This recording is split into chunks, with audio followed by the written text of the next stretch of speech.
masih bersama kami di Berita Padang. Bagi Anda yang baru saja bergabung, kami hadirkan kembali 3 berita utama pada pagi hari ini.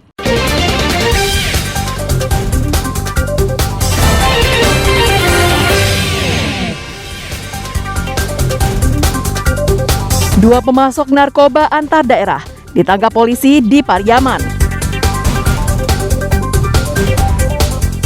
Maling pagar di Kota Padang beraksi di siang bolong. Mantan Kepala Dinas Peternakan Sumbar diperiksa sebagai saksi sidang kasus korupsi sapi di Pengadilan Tipikor Padang.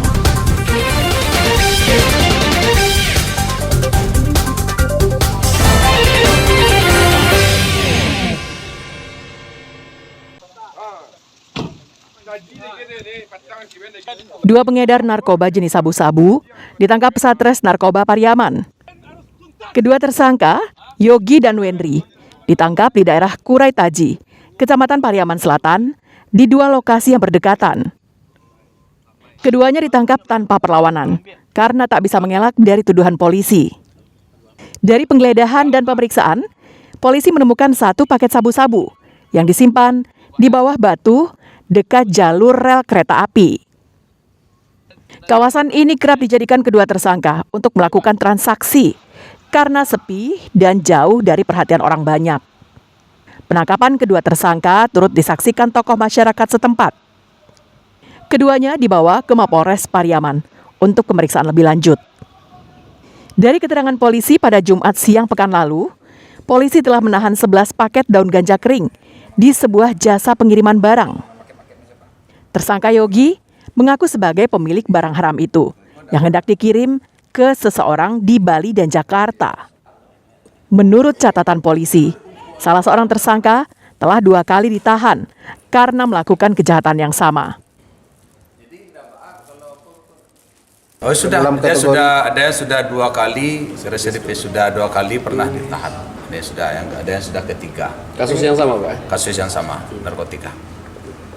Target penjualannya siapa itu, Pak, sini? Ini kalau kita lihat, ini targetnya juga sudah bandar juga yang menerima. Seperti yang di Jakarta, yang ke Bali, sudah ada. Kedua tersangka terancam hukuman maksimal 15 tahun penjara karena melanggar Undang-Undang Nomor 35 Tahun 2009 tentang penyalahgunaan narkotika. Eki Rafki melaporkan dari Pariaman.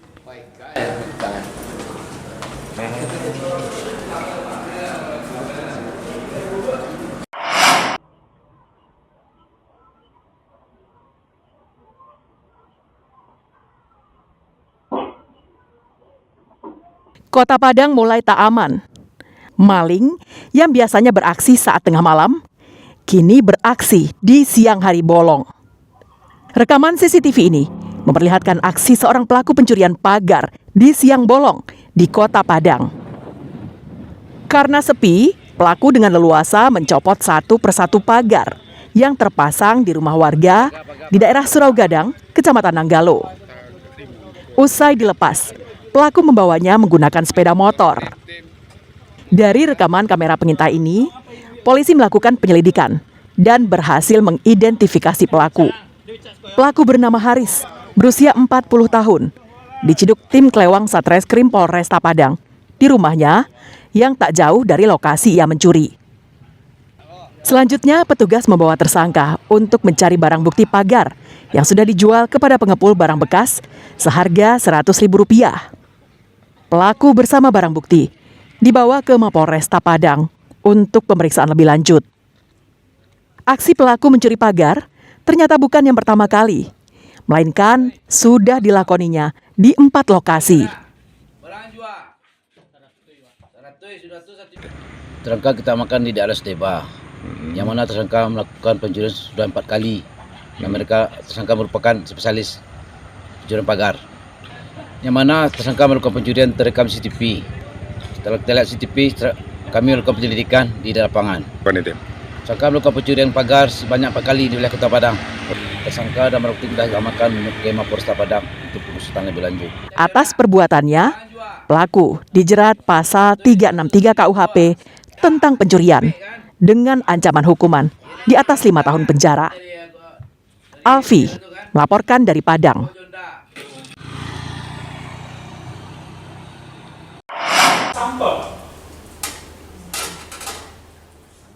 Pengadilan Tindak Pidana Korupsi Padang, Jumat sore pekan lalu, menggelar sidang kasus korupsi pengadaan sapi. Sidang lanjutan ini menghadirkan 6 saksi. Di antaranya, mantan Kepala Dinas Peternakan dan Kesehatan Hewan Sumatera Barat, Erinaldi, selaku pengguna anggaran, dan salah seorang kepala bidang dan tim seleksi.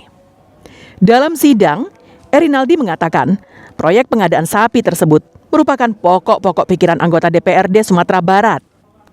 Anggarannya mencapai 35 miliar rupiah. APBD tahun 2021 yang dibagi 5 paket pengadaan untuk 2082 ekor sapi bunting. Di dalam kontrak dibunyikan, sapi didatangkan dari luar Sumbar untuk menambah populasi sapi di daerah ini. Namun, dalam pelaksanaannya, jaksa menemukan hal lain. Sapi yang diadakan bukan sapi bunting dan diambilkan dari sapi lokal Sumatera Barat. Selain itu, jaksa juga menemukan dugaan adanya penggelembungan harga. Jadi dalam hal ini kami menghadirkan 6 orang saksi.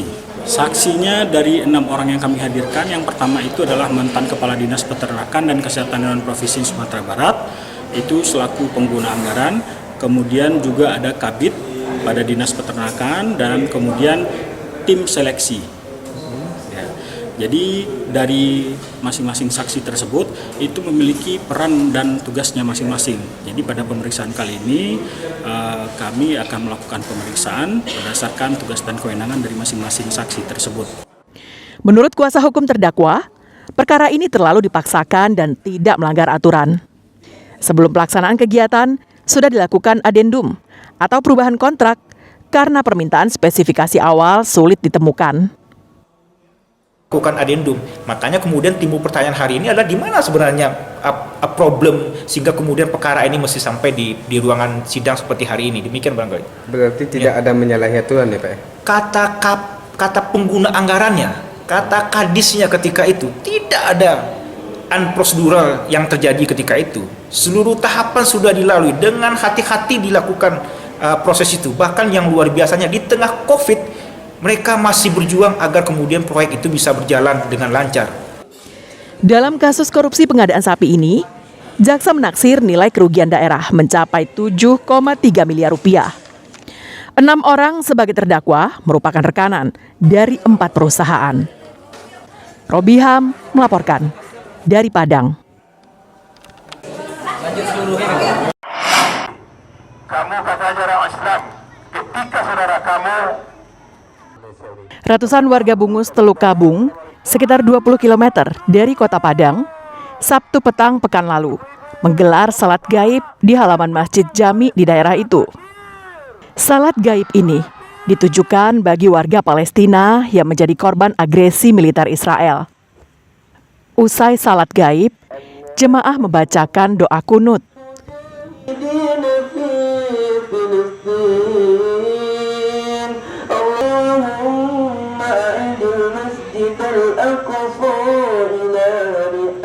Mereka mendoakan agar warga Palestina bisa terbebas dari penjajahan Yahudi dan sekutunya. Selain salat dan berdoa, kegiatan ini juga diwarnai orasi tentang kekejaman Zionis Israel terhadap warga Muslim Palestina. Sudah banyak yang menjadi korban dan berharap perang segera dihentikan. Warga Bungus juga mengumpulkan donasi untuk Palestina melalui Yayasan Rumah Zakat Indonesia.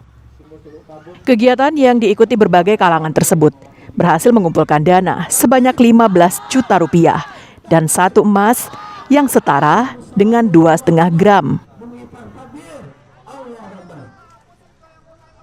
Kita di halaman Masjid Jami Teluk Kabung Utara ini berkumpul bersama melaksanakan sholat gaib dan sholat urus nazilah ya, sebagai upaya kita dari Indonesia untuk membantu perjuangan saudara-saudara kita di Palestina, tentunya dengan doa-doa yang kita sampaikan kepada Allah Subhanahu wa Ta'ala. Bantuan yang akan kita kumpulkan hari ini dalam bentuk uang. Dan untuk berapa jumlahnya nanti panitia akan menghitung dulu, dan penyaluran bantuan ini akan kita lalukan bantuan ini melalui Yayasan Rumah Zakat. Inilah tadi ada yang menitipkan 1 emas yang akan dikirimkan ke Palestina. Nanti kita lihat dulu berapa jumlah nominal uang dari emas itu. Perang yang terjadi di Palestina menarik simpati warga di semua negara, termasuk Indonesia. Salat gaib dan pengumpulan donasi menjadi salah satu partisipasi warga Indonesia membantu perjuangan kemerdekaan kaum muslim di Palestina. Alfi melaporkan dari Padang.